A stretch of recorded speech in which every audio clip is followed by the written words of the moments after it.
continuação ao que falamos domingo. Mas, mais uma vez, feche os seus olhos aí no seu lugar. Peça ao Senhor que te dê revelação da palavra. Fala para o Senhor o seu desejo de ouvi-lo nessa manhã. Senhor, nós damos graças por mais um dia, damos graças pela Tua palavra, que nunca volta vazia. Nós cremos, ó Pai, na restauração, nós cremos no poder da Tua palavra. Abrimos o nosso coração, os nossos ouvidos ao Senhor. Fala conosco nessa manhã, nos dê experiências, que essas palavras naturais se traduzam em princípios espirituais na vida dos irmãos, em nome de Jesus. Aleluia. Aleluia. Irmãos, a mensagem do Evangelho, a verdadeira mensagem, ela não pode ser compreendida só com a mente humana. Porque o Evangelho é algo sobrenatural. Ele vai muito além do que um conjunto de filosofias, ou de regras, ou princípios. Ele vai muito além de uma descrição do que pode ou não pode fazer. As pessoas sempre me perguntam se pode isso, não pode aquilo. E eu sempre tento responder com um princípio, porque quem vive o pode ou não pode é criança na fé. Ainda não alcançou níveis de maturidade. Porque nós temos o Espírito dentro de nós, e a Bíblia diz que a lei foi substituída pelo Espírito de vida. E para nós entendermos e compreendermos isso, nós temos que usar da nossa fé. E fé é enxergar algo que os olhos não veem. Fé, muitas vezes, é ignorar sentimentos, ignorar pensamentos e até contextos. E eu quero ler com você aqui Romanos 4:6. Olha o que a Bíblia diz.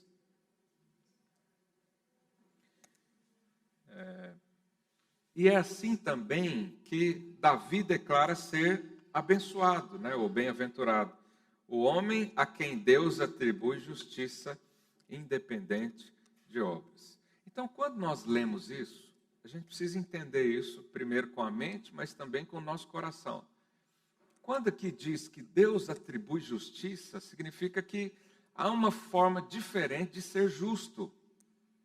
Por quê? Porque é independente das obras. Mas pela lei tinha que ter obra, não era independente da obra antes. Você tinha que obedecer à lei, você tinha que cumprir a lei para se tornar justo. Mas há uma outra justiça que veio em Jesus, que foi da parte de Deus. Mas para eu entender isso, a nossa mente às vezes fica confusa. Por quê? Porque Deus te declarou justo. Quantos creem nisso? Se Deus me declarou justo, eu preciso me enxergar como justo.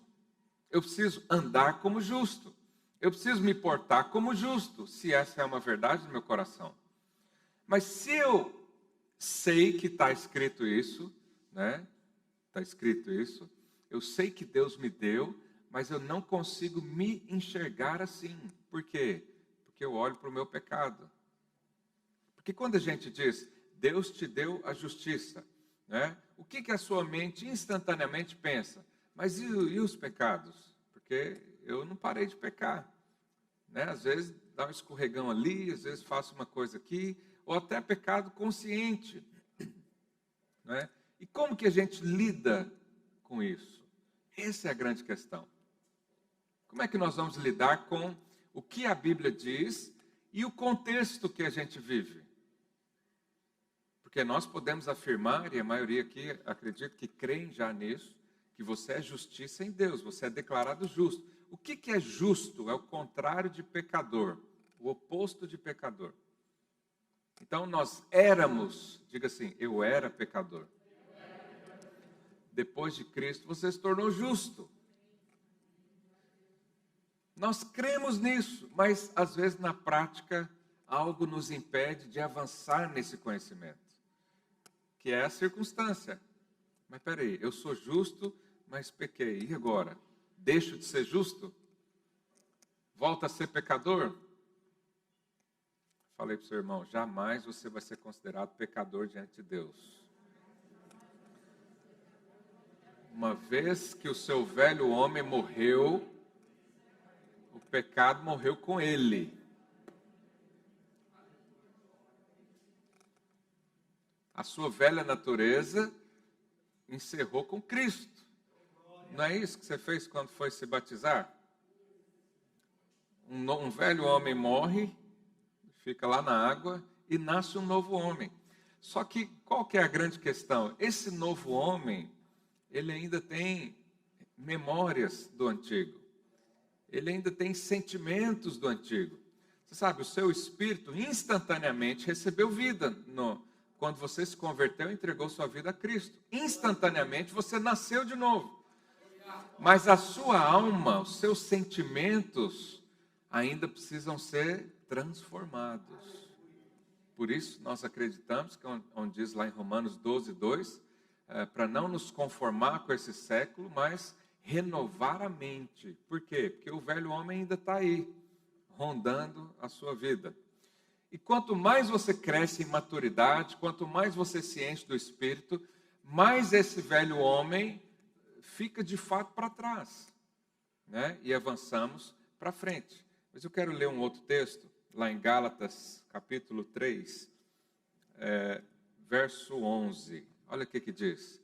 E é evidente que pela lei ninguém é justificado diante de Deus. Ou seja, ninguém consegue chegar lá no céu, e aí está lá São Pedro abrindo a porta, né? Não sei se é esse o papel dele, mas dizem que é. Ele abre a porta e pergunta, você é justo para entrar no céu? O que você responde? Sim, eu obedeci a lei a vida toda. Eu errei um pouquinho, mas o que eu acertei é mais do que o que eu errei. Não funciona. Sabe de uma coisa? No céu só entra gente perfeita. Porque é a família de Deus. E a questão é como me tornar perfeito. Aqui Paulo diz, pela lei, ninguém será considerado perfeito, justo diante de Deus. Por quê? Ele já explica.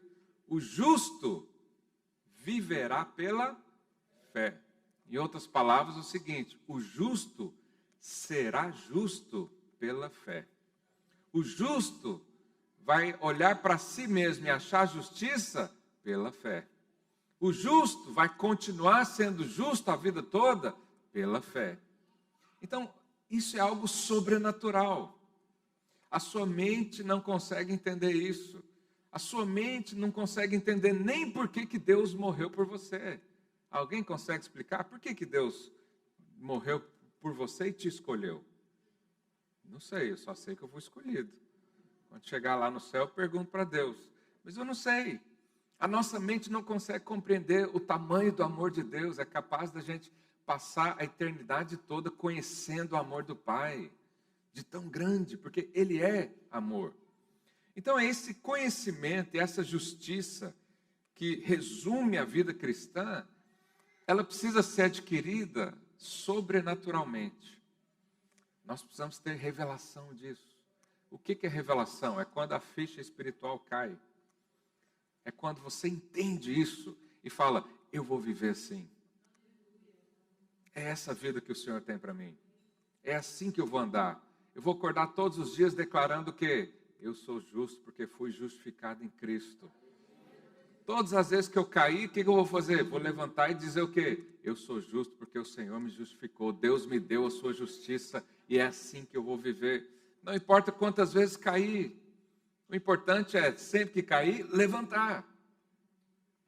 Porque se nós dermos espaço para nossa mente, não vamos compreender essa verdade. Nós vamos tentar analisar e tentar equilibrar a graça com a lei. O resultado da mistura entre graça e lei é morte. Não há como viver as duas alianças. É como se fosse uma prostituição espiritual. A aliança, né, Paulo faz uma analogia entre duas mulheres. Então, quem é casado vive só com uma. Ou você vive pela lei, ou vive pela graça. Nós vivemos pela graça de Deus, porque nos foi revelado isso. Mas há muitos ainda que vivem pela lei. Talvez você ainda está no meio termo, talvez você ainda né? Esse assunto é novo para você e eu quero fazer questão de falar e às vezes até ser repetitivo, até que isso caia como uma realidade na sua vida. Porque se você viver pela fé, a justiça vai ter efeito na sua vida. Você vai ser cheio do Espírito sempre, você vai ser cheio de alegria sempre, você vai ser alguém feliz, que é uma promessa da palavra de Deus. Quantos creem na felicidade aqui? Amém. Quantos creem na paz? Amém. Mas você não pode viver feliz em paz se você ainda não entendeu o que é justo. Porque você vai se cobrar o tempo todo, vai estar o tempo todo em demanda com Deus. O tempo todo alguém vai falar, você devia fazer mais isso, você não fez isso, você não fez aquilo outro, né? E nós não vivemos assim. Nós hoje desfrutamos de um amor que o Senhor nos deu. E quando cremos nisso, aí a vida cristã faz sentido, para quem está na nova aliança, obviamente. Então, por que você foi considerado ou é considerado justo para entrar nos céus? Se a resposta não for Jesus, vai ser complicado. Os irmãos estão me acompanhando nessa manhã? Então, como é que eu permaneço nessa fé? Então, quero compartilhar aqui, pelo menos uns cinco aspectos, como permanecer, né, com essa fé, com essa ousadia no conhecimento, né, para aplicarmos isso na nossa vida. Então, primeiro nós devemos pegar o exemplo de Cristo. Jesus, lá em Mateus capítulo 3, no último verso 17, se eu não me engano, essa aqui era a ocasião onde Jesus foi batizado por João Batista, e ao sair da água, a Bíblia diz que veio uma voz do céu, e o que a voz dizia? Esse é meu filho amado. Foi uma afirmação de Deus. Esse é meu filho. Aí no capítulo 4, logo em seguida, no verso 1, põe aí para mim, capítulo 4, verso 1. Olha o que aconteceu imediatamente dele ter ouvido isso.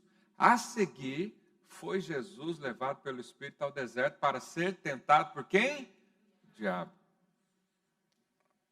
Então, sempre que o Senhor te dá uma palavra, há alguém que quer roubá-la das suas mãos. E a primeira tentação que o diabo, né, falou para Jesus, se és filho de Deus, olha só, Jesus tinha acabado de ouvir isso. Esse é meu filho, e não é só filho, filho amado. O que o diabo falou a primeira vez? É filho mesmo? Você é justo mesmo? Você é crente mesmo? Alguém já ouviu essa acusação? Às vezes de um parente, né, de alguém. Você é crente mesmo? Não sabia, não. É terrível ouvir isso, mas às vezes acontece. Mas quando recebemos algo de Deus que vai alimentar a fé, tem o ladrão para roubar, matar e destruir isso. Então, o que o diabo falou para ele? Se é filho de Deus, manda que essas pedras se transformem em pães. Ou seja, ele atacou a necessidade física. Você é crente mesmo? Então por que você perdeu o emprego esse mês? Você é filho amado mesmo? Então por que aconteceu isso ou aquilo outro? Então por que bateram no seu carro essa semana? É filho amado mesmo? Por que a prosperidade não chega na sua vida? Essa é a voz do maligno. Se aconteceu com Jesus, vai acontecer comigo e com você também. Mas você acha que Jesus duvidou em algum momento que ele era filho e filho amado? Não, Jesus veio na terra só para isso. E nós também. Você nasceu com esse propósito. E sabe, para você edificar a sua fé e ser justo pela fé, você precisa crer, eu sou filho amado. Dependendo do que aconteça. Pode cair o mundo inteiro, eu sou filho amado. Pode perder tudo na vida, eu sou filho amado. Posso ficar sem emprego, eu sou filho amado. Pode levar até a roupa, não do corpo, né? Mas eu sou filho amado. Pode ser o pior dia da vida, eu sou filho amado. Sabe quem permanece assim? Ele se enxerga justo o tempo todo.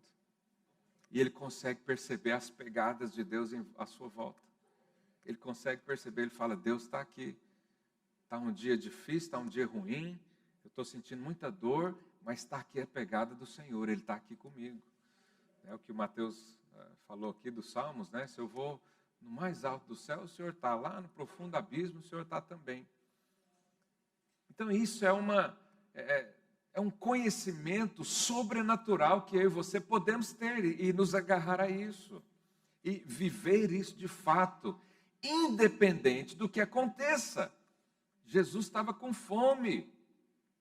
Ou seja, há sim necessidades, há sim problemas na vida, há sim situações que às vezes a gente não consegue resolvê-las, mas nada disso pode tirar a nossa identidade. Reafirme a sua identidade todos os dias, até que ninguém consiga roubá-la de você. Por que há muitas pessoas que se esfriam e saem das igrejas? Porque não têm identidade firmada. Elas não estão aqui, às vezes, por causa de Cristo mesmo, ou de Deus, de receber uma experiência com Deus.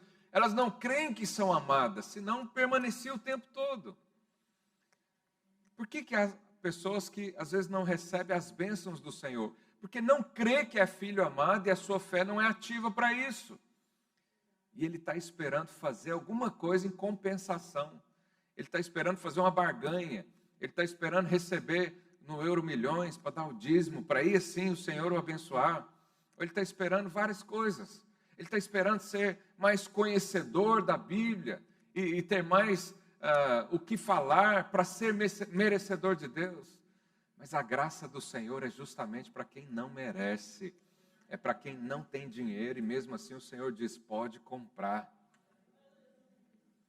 É para quem não trabalhou o mês e o salário está lá à sua disposição. Simplesmente porque Deus te deu.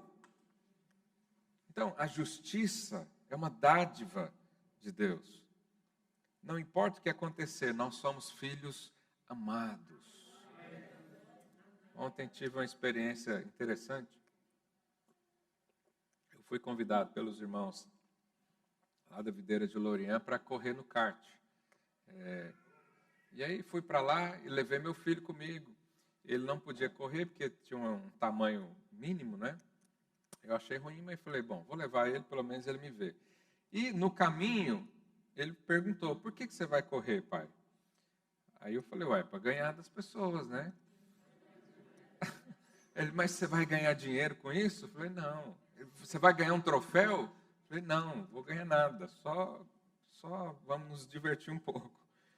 E aí entramos na corrida, era 2 tempos, né, de 15 minutos. Aí primeiro tempo, corremos, e eu corri, né, eu gosto disso, se os irmãos quiserem correr comigo, vamos junto que é bom. E aí corri, passei um monte de gente, mas ninguém me passou. Aí eu pensei, bom, eu devo ter ganhado, né?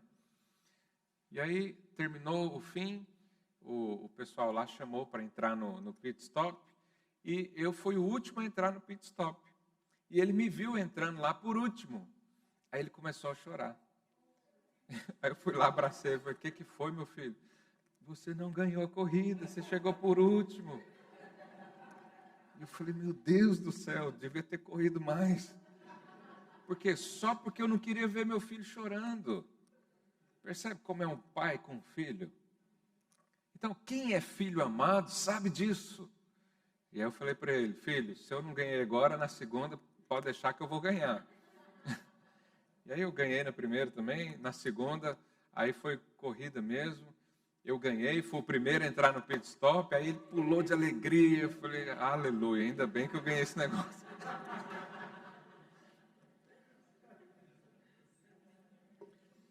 Agora eu vou ter que ganhar sempre, né, se eu levar ele. Se tiver alguém bom nisso, não vá, deixa só quem não sabe mesmo, para não tirar a alegria dele. Por quê? Porque o pai sempre ama o filho, o pai ama a alegria do filho. Sabe, Deus não tem prazer na sua dor, Deus não tem prazer na sua tristeza, Deus não tem prazer nenhum na pobreza, na doença, não tem. Ele quer te ver sorrindo, Ele quer te ver bem. Mas há algumas coisas que acontecem nessa vida que são necessárias para crescimento. Eu quero ver meu filho bem, mas se ele estiver chorando para ir para a escola, eu vou obrigar ele a ir assim mesmo. Mas o que nós temos que ter em mente é que o Senhor nos ama. Essa é a certeza que norteia toda a nossa vida. Não podemos ter dúvidas nisso, mas o diabo vai lançar dúvidas na sua mente. O mundo vai lançar dúvidas no seu coração. Às vezes até o seu pai e sua mãe, que não têm a luz que você tem, vão colocar dúvidas no coração. Será que Deus se preocupa com você mesmo? Então lembra, sempre que você ouvir isso, joga fora. Saiba descartar coisas que não precisa. O seu próprio corpo faz isso. Você come um alimento, digere o que é importante, o que não é importante, é desprezado.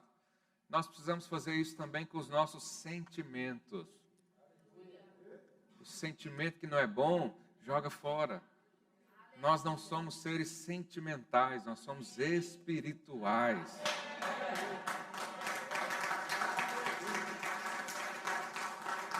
E quem é espiritual vive pela fé, não é pelo que eu vejo. Não é pelo que dizem. É pelo que a palavra de Deus diz. Então nunca lance dúvidas sobre a sua identidade. E também não lance dúvida na vida de outros. Eu aprendi, quando eu era juvenil, talvez. Um belo dia eu falei que meu irmão não era meu irmão. Eu falei, você é adotado, você não é meu irmão. E meu pai ouviu isso. Eu fui criado assim, hoje a coisa é muito solta, né? Eu fui criado assim mais rígido um pouquinho. Eu até os 12 anos tomava, não sei se pode falar isso, está gravando também. Hoje em dia já é quase crime, né? Não pode disciplinar ninguém. Eu era corrigido amorosamente, intensamente.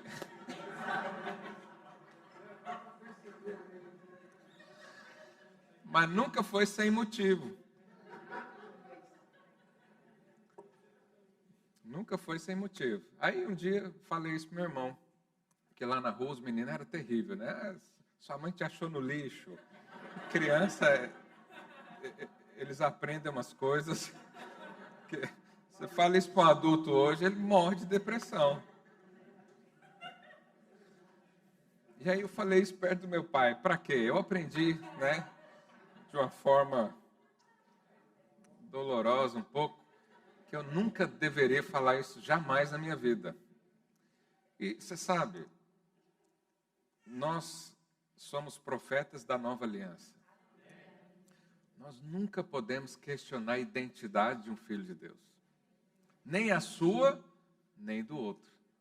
Porque quem faz isso, você pode ter certeza, o pai vai corrigir. Porque se é filho, então é filho. Então, não sei se você já falou isso para alguém, mas não fala.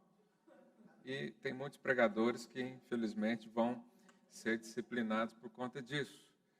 Mas por que nós cremos que a filiação não tem retorno, não tem volta?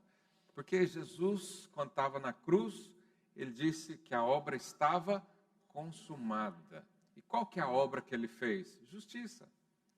A justiça de Deus foi totalmente feita. Quando recusamos essa justiça, é como se você quisesse completar a obra de Jesus. Olha que coisa mais absurda. Jesus, o Senhor veio na cruz, foi um milagre extraordinário, nos deu a vida eterna, mas o Senhor não fez direito, não. Eu preciso continuar, eu preciso acrescentar um pouquinho aqui. Porque essa justiça não é bem assim. Eu tenho que crer no seu sacrifício, mas também tenho que fazer outras coisas. Isso é invalidar a cruz de Cristo. Se você consegue, se fosse possível, ainda que a gente leu aqui em Gálatas 3:10, que é impossível ser justificado diante de Deus, mas se fosse possível pela lei, Jesus não precisava ter morrido na cruz. Era só fixar a lei aqui, todo mundo seguia a lei bonitinho e resolvia tudo. Mas Deus fez através de Jesus e disse, está feito, está completo, está consumado. Eu e você não podemos acrescentar uma vírgula na obra de Cristo. Eu e você não podemos acrescentar nada na obra que já foi feita, já está pronta. Ele não te chamou para fazer a obra de justiça, ele chamou para ser justo e receber o que Ele te deu. Quantos creem nisso? Então diga assim, não importa o que acontecer, eu sou filho amado. Creia nisso, fale isso todos os dias, até isso ser uma realidade.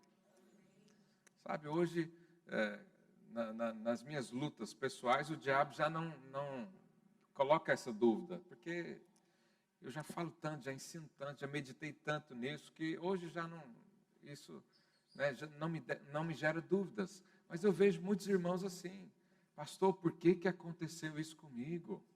O que eu fiz de errado para estar nessa situação? Sabe, não olhe por isso. Olhe assim, o que Jesus fez certo para que a bênção do Senhor chegasse até a minha casa. E assim vivemos. Creia que você não, que o que Deus faz por você não é autoajuda. Sabe, o que a lei fazia era nos ensinar como ser justos. Mas o que a graça fez é nos ensinar como Ele nos fez justos. E a gente precisa ficar com essa segunda verdade, né? Jesus foi chamado de Salvador, Yeshua, Salvador. Por que Ele veio nos salvar? Porque nós não tínhamos condições de salvar a nós mesmos. Era necessário que alguém te salvasse. Era necessário que Ele fizesse algo por você. Lá em Números 21, verso 9, os israelitas, quando tiveram um tempo no deserto, eles começaram a murmurar muito, reclamações. Eu sei que você nunca ouviu isso, e as pessoas aqui quase não reclamam muito, mas lá era assim. E aí, por causa da reclamação, a Bíblia diz que Deus mandou serpentes, né, no meio do povo, e as serpentes estavam matando todos esses reclamões aí. Sabe, isso é uma realidade. Quem reclama muito só vive com morte. Mas quem agradece, tem gratidão, é cheio de vida. Mas aí essas cobras começaram então a picar as pessoas ali e elas morriam. E o povo clamou, né, Moisés clamou ao Senhor e ele deu uma direção de colocar uma serpente de bronze numa haste de madeira, né, ali representando o próprio Cristo. E o que as pessoas tinham que fazer? Quando elas eram picadas pela cobra, elas tinham que ir lá na serpente de bronze. E olha o que diz aqui em Números 21, 9. Fez Moisés uma serpente de bronze e a pôs sobre uma haste.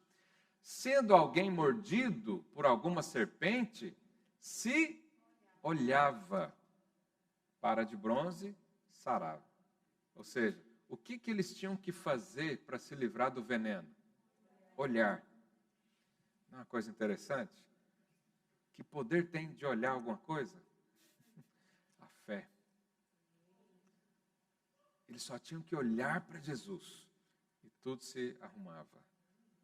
Eles só tinham que olhar para Jesus e a sua vida fazia sentido. A cura vinha, a salvação vinha, a alegria vinha, a paz vinha. Só de olhar. O que nós fazemos hoje com Jesus? Olhar, contemplar. Cada vez que nós contemplamos o Senhor Jesus na nossa vida, nós recebemos cura, recebemos vida. Mas é necessário crer que é só isso. Eles não iam lá entregar uma oferta para a serpente, eles não iam lá beijar os pés da serpente, a serpente nem tem pé, né? Eles não iam lá abraçar ou fazer um ritual de sacrifício. Mas você sabe, a serpente tinha pés antes do pecado. Eles tinham que apenas olhar. Essa é a fé que o Senhor quer te dar hoje. Basta crer, basta olhar para Jesus, basta afirmar dentro do seu coração: Ele fez por mim, Ele fez uma obra por mim, Ele me salvou, Ele me justificou, Ele me santificou, Ele fez. E ao crer nisso, a sua fé é ativada. Ao crer nisso, coisas interiores, né, se resolvem todas. Contemplar o Senhor Jesus. Uma outra coisa é confiar na palavra do Senhor. Vamos ler lá em Salmo 128. Coloquei Salmo 128. Você crê na palavra de Deus? Você crê que o que está escrito aqui é para você? Vamos ler então, Salmo 128. Coloca no verso 1, por favor. Bem-aventurado aquele que teme ao Senhor e anda nos seus caminhos. Temer aqui, embora a gente ache que é ter medo, né? Antigamente as pessoas tinham medo. Quando um profeta chegava numa cidade, as autoridades locais ficavam tremendo e perguntavam: você vem pela paz ou você está nervoso com alguma coisa? Que se o profeta estivesse nervoso, né, os irmãos já sabem o que acontecia. Mas se era paz, eles se alegravam. Então eles tinham medo porque não conheciam a Deus. Mas hoje eu e você precisamos ter medo de Deus? Não. Mas o temer aqui também fala de uma aproximação, de considerar. Eu considero o Senhor. E quem que anda nos caminhos? Quem foi resgatado por Cristo. Se você ainda não foi resgatado por Cristo, e Ele diz, eu sou o caminho, a verdade, a vida, né? Não tem como você desfrutar de uma vida com Deus. É só por Jesus. Então, se você recebeu Jesus, provavelmente você está já no caminho, está em Cristo, olhando para a serpente, que é Ele, na cruz, né? O que vai acontecer na sua vida? Verso 2. Do trabalho das suas mãos comerás. Esses dias alguém perguntou, pastor, posso jogar no Euro Milhões? Eu falei, bom, o dinheiro é seu, faz o que você quiser. Eu acho besteira, eu acho que é perda de dinheiro. Mas tem algo além disso. Existe uma forma de Deus te abençoar. Como? Através do seu trabalho. Quem não quer trabalhar, mas quer receber alguma coisa, em um momento ou outro vai ter muito problema na vida. E você sabe, estatisticamente, quem ganha na loteria ou no Euro Milhões, né, de 5 a 10 anos, normalmente perde tudo. Normalmente é assim, em toda parte do mundo. Depois você pesquisa, você vai ver isso. Mas olha o que mais que ele diz. Então, do trabalho das suas mãos, comerás. Feliz serás. Alguém é feliz aí? Isso é uma promessa de Deus. Se você está no caminho, se você está em Jesus, Deus vai te dar dignidade para trabalhar. Ele vai te dar estratégias sobrenaturais que vão te elevar à sua concorrência. Ele vai te dar ideias que ninguém nunca teve. Por quê? Porque é digno você trabalhar e é digno você receber disso. Mas tem mais. É promessa você ser feliz. É promessa você acordar na sua casa e sorrir para a vida. O que mais? E tudo te irá bem. Tem gente que não acredita nisso. Ele está sempre à espera de coisas ruins acontecer. Ele compra um carro, aí o carro passa um mês sem dar problema, ele já fica assim, não, uma hora vai dar. Esse negócio vai estragar, olha o barulho aqui. Ele está sempre esperando o mal. Mas quem crê na palavra está sempre esperando o bem. Então, ele anda descansado. Ontem, eu a caminho de Lourinhã, veio uns pensamentos. E se esse carro estragar? Eu vou perder o kart. Eu falei, mas não vai estragar. Por que vai estragar? Você vê como o diabo coloca coisa na nossa mente para tirar a nossa paz, para tirar a nossa alegria? Então, isso é palavra de Deus. Verso 3. Tua esposa no interior da sua casa será como videira frutífera. Pode falar aleluia. O que é uma videira frutífera? Coisa bonita, boa, gostoso, né? De desfrutar. Quem aqui não quer ter uma videira cheia de frutos na sua casa? É promessa de Deus. Olha lá. Seus filhos como rebentos da oliveira. O que é rebento da oliveira? A oliveira é usada para fazer o quê? Azeite, o óleo. O óleo aponta para a unção de Deus. Seus filhos vão ser ungidos. Seus filhos serão abençoados. Seus filhos serão homens e mulheres de Deus, cheios do poder do Espírito. Você crê nisso? Vamos continuar. A roda da sua mesa, verso 4. Eis como será abençoado o homem que teme, que crê no Senhor. Verso 5. O Senhor te abençoe. Eu não vou ler o salmo todo, não. Deixa eu só ver. Nossa, meu tempo já passou. Os irmãos, depois vou te passar uma tarefa de casa. Lê o Salmo 128 inteiro e creia, decida crer nisso. Olhe para sua esposa aí, olha aí para ela agora. Fala, você é como uma videira frutífera. Então, quando você chegar em casa, desfruta do vinho aí.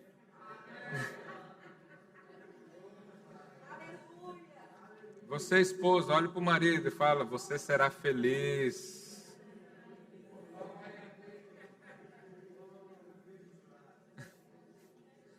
Mas sabe, nós precisamos crer e confessar isso todos os dias. Por que nós falamos isso? Para que essa verdade entre. Não é uma confissão positiva, é ativar a fé pela palavra, pela verdade. Aleluia, vou ter que encerrar. O pessoal do louvor pode subir. Eu vou ler só mais um versículo.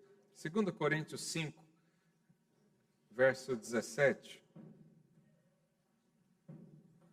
Vamos ler até o 19.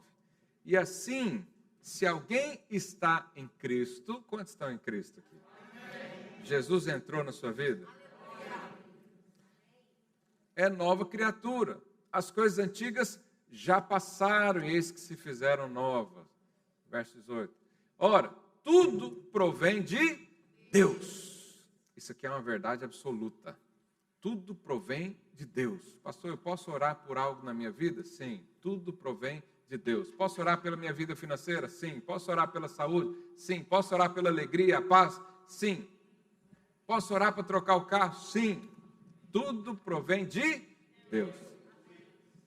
Que nos reconciliou, diga, reconciliou consigo mesmo por meio de Cristo e nos deu o ministério da reconciliação. Deus não só nos trouxe para perto, como nos ensinou a ensinar isso para as outras pessoas. Olha que incrível. Verso 19. A saber que Deus estava em Cristo reconciliando consigo mesmo o mundo, não imputando aos homens as suas transgressões, e nos confiou a palavra da reconciliação. Deus não só nos limpou do pecado, mas nos deu autoridade para falar isso para os outros. Sabe, há muitas pessoas, há muitos pregadores e muitas mensagens de condenação por aí. A internet está cheia disso. É só condenação, é só palavra de morte. Mas eu e você fomos levantados para ser reconciliadores. Ou seja, nós fomos levantados para afirmar essa verdade. Deus quer te fazer uma nova criatura. Deus quer transformar a sua vida. Deus quer reconciliar você com Ele.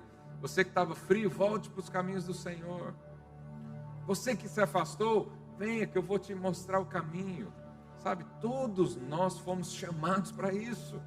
Nós recebemos isso como ministério, mas quem recebeu isso? O pastor? Não, todo filho de Deus. E nós precisamos falar.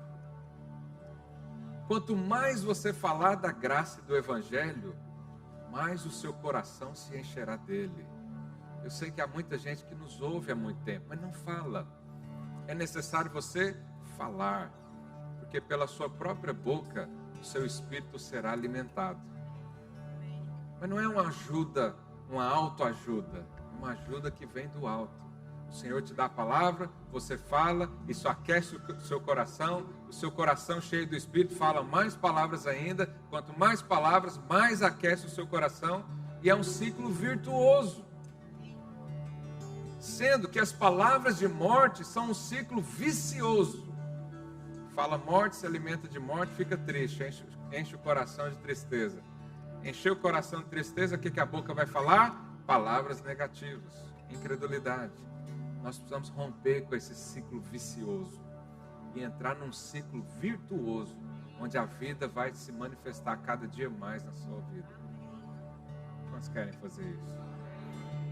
Nós temos aqui uma semana de reta final para o nosso encontro com Deus.